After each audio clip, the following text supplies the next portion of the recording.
You're not even welcome at the wedding, you're embarrassing. My brother texted me. I replied. Cool, enjoy the gift I just cancelled. And then he called me screaming. It started like any other lazy Sunday afternoon.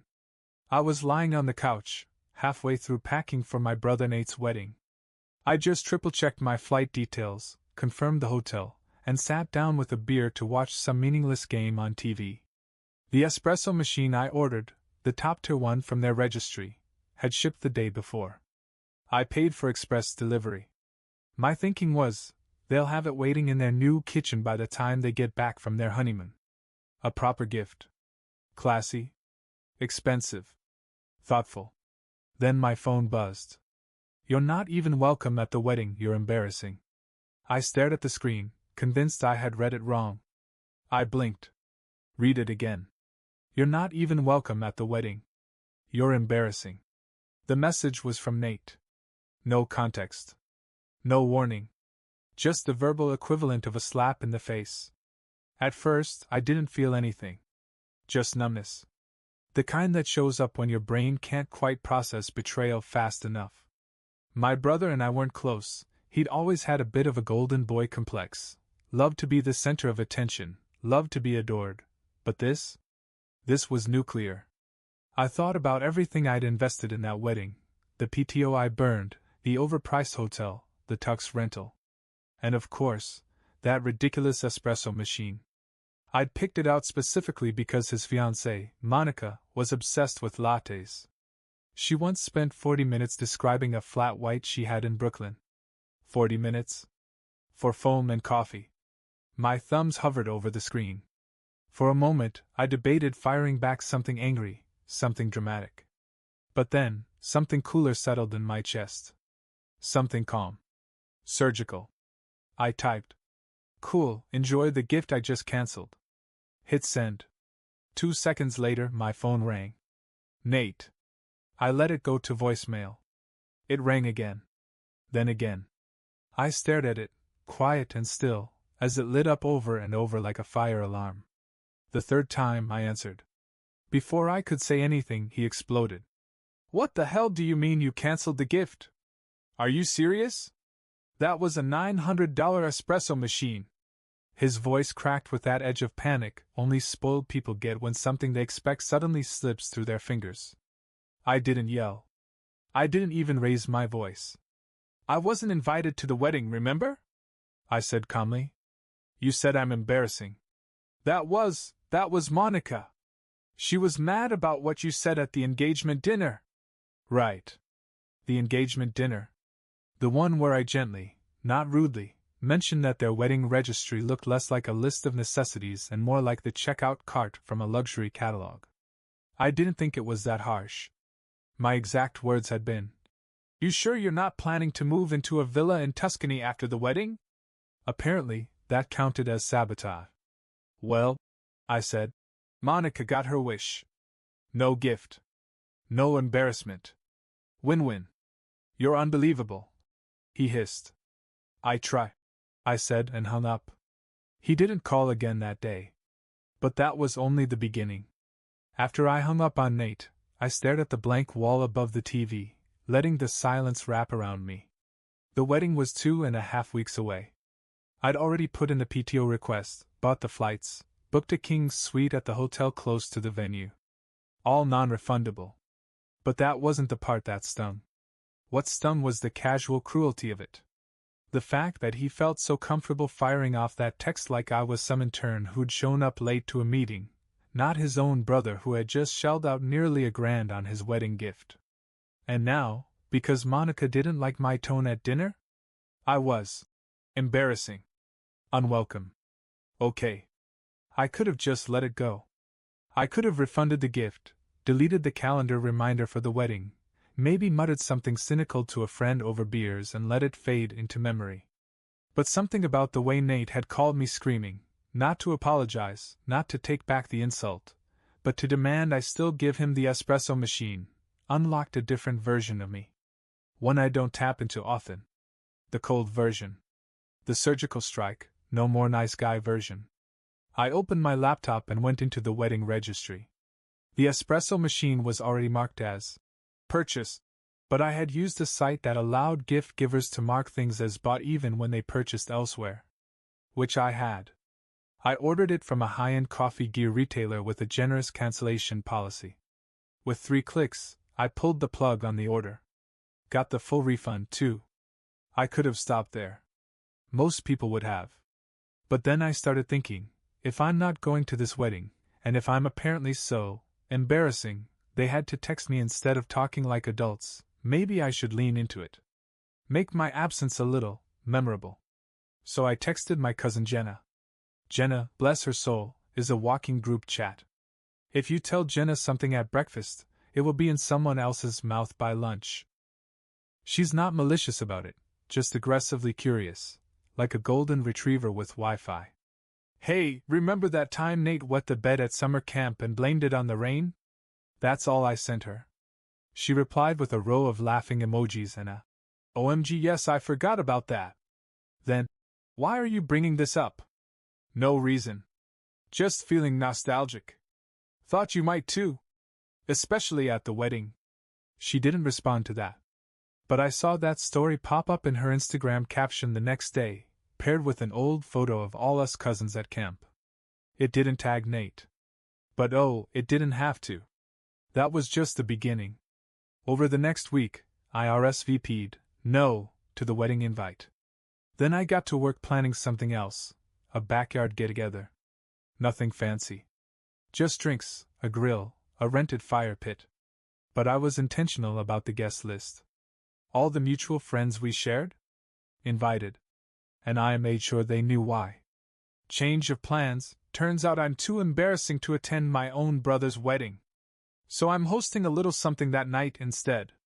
No dress code, no drama, just good food and cold beer. You in? I didn't expect much. But then one RSVP came in. Then another. And another. A week before the wedding, I had 22 confirmed guests. 3 of them were in the original wedding party. One of them was even Nate's old college roommate. That one made me laugh out loud. And when I saw Nate's fiancée Monica remove me from the wedding Facebook group, that was just icing on the cake. The morning of the wedding, I woke up to the smell of bacon and the sound of my friend Mark hauling bags of ice up my driveway. Mark, who had originally planned to fly to Chicago for Nate's big day, was now setting up lawn chairs in my backyard with a bottle of bourbon tucked under his arm. You know, he said, setting down the cooler, this might be the pettiest barbecue I've ever attended. I grinned. That's the goal. The sun was out. Music was playing. My backyard was already filling with the scent of charcoal and rebellion. I had beer chilling in a wheelbarrow, a Bluetooth speaker pushing out some easy classic rock, and a stack of hot dogs and burgers ready for the grill. By noon, the first guests arrived. By 2, we had a full-blown event.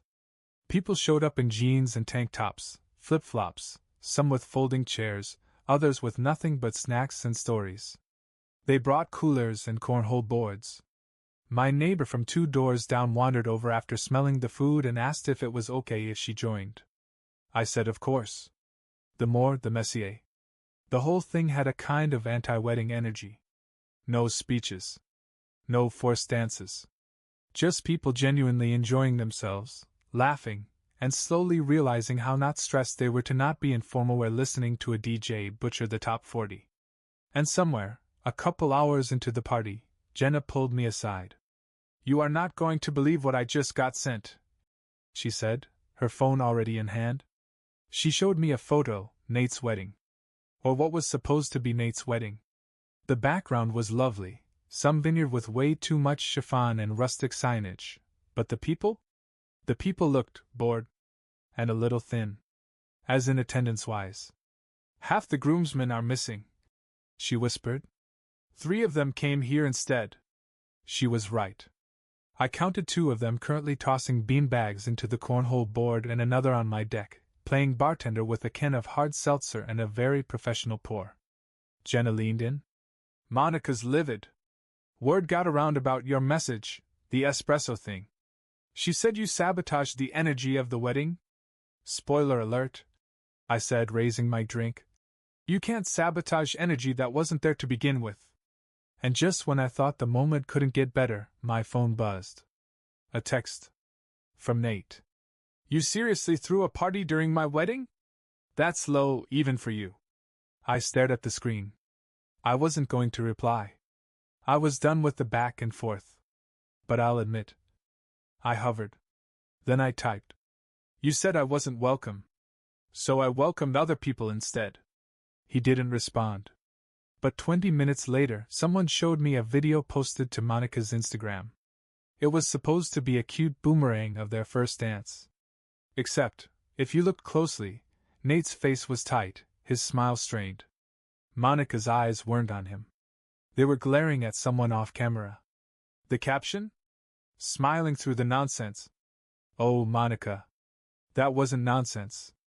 That was consequence. The morning after the wedding, my phone was silent. No texts. No missed calls. No passive-aggressive voicemails from my mom, which, honestly, was more unsettling than if she had called.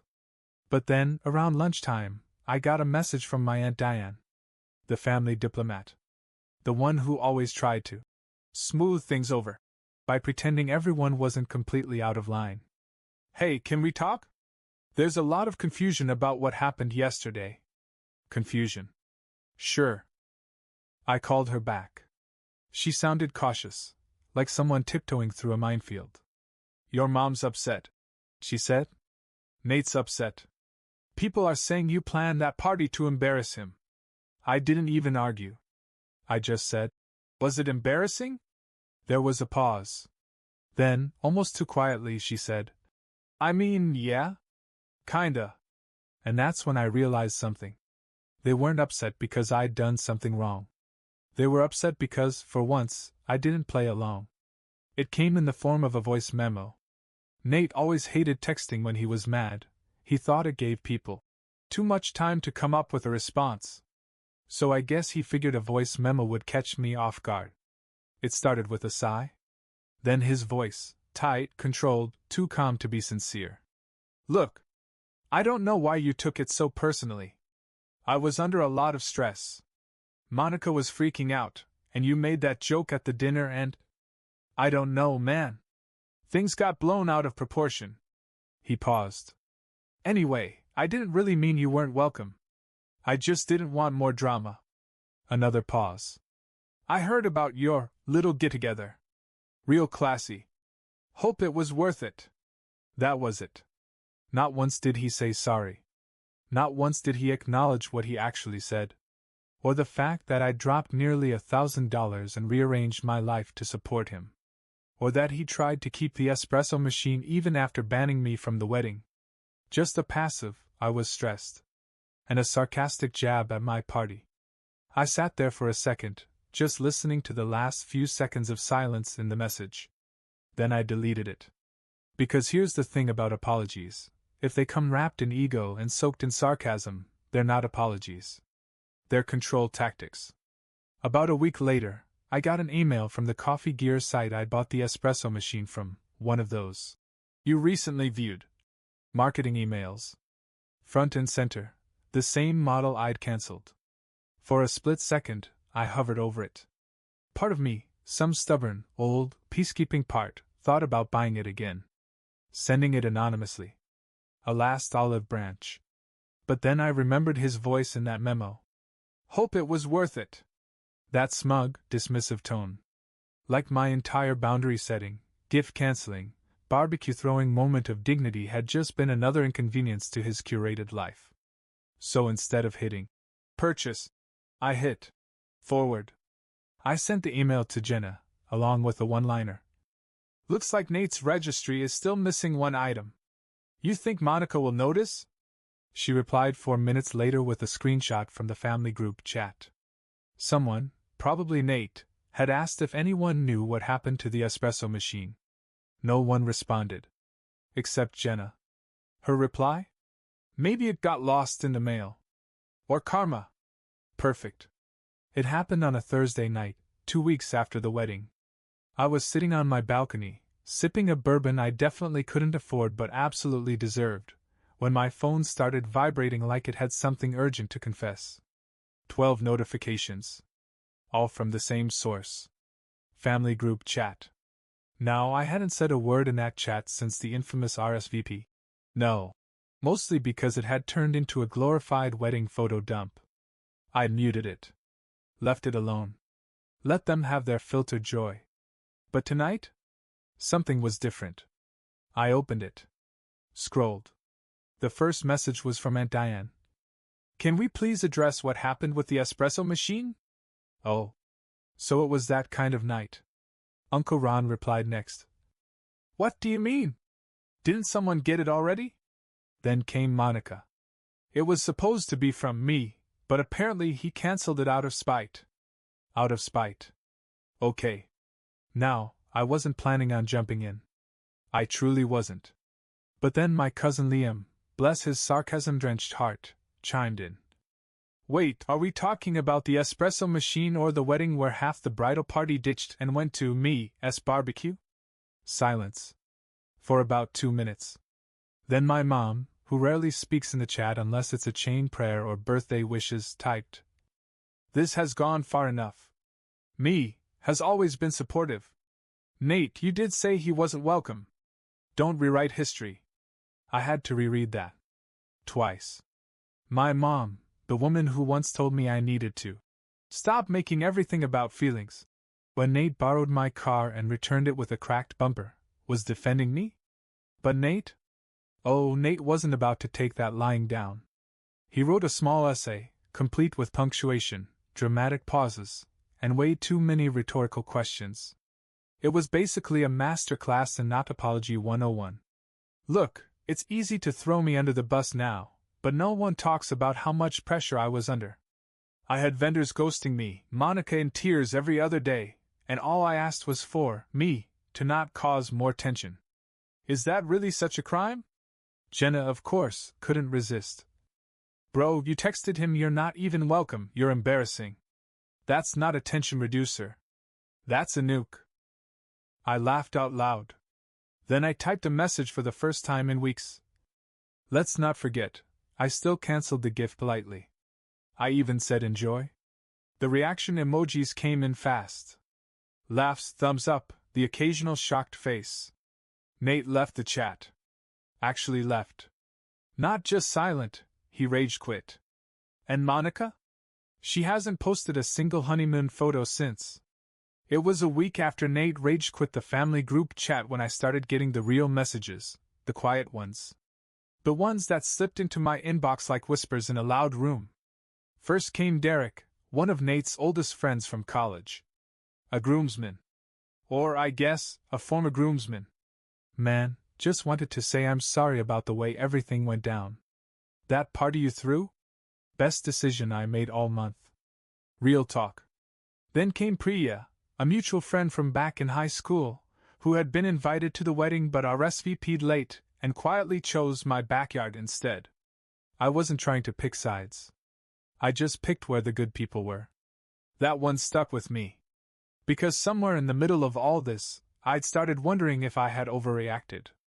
If maybe, by throwing that little party and inviting Nate's old crew, I'd become the villain in my own family story. But then the messages kept rolling in.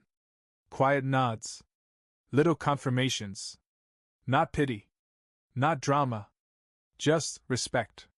Turns out, people notice when you stop letting yourself be the punching bag. They notice when you draw the line, and hold it. Not with anger. Not with a tantrum. Just with the kind of calm certainty that makes others rethink how they've treated you. And the best part? None of these people were reaching out to take sides. They just wanted to check in. To say, we saw what happened. And we get it. I started to feel something I hadn't in a long time when it came to Nate. Relief. Not revenge. Not triumph.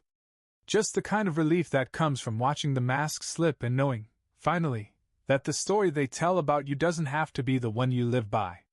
It was a quiet Sunday night when the message came in, not from Nate this time, but from Monica. Of all people. It was short. Cold. Polished like she'd rehearsed it in her head a dozen times before typing it out. I don't know what your problem is, but this whole thing has been incredibly hurtful for Nate. He's your brother. Family isn't perfect, but what you did was cruel. I hope you're proud. I stared at the message for a long time. Not because it stung, but because it didn't. And that told me something.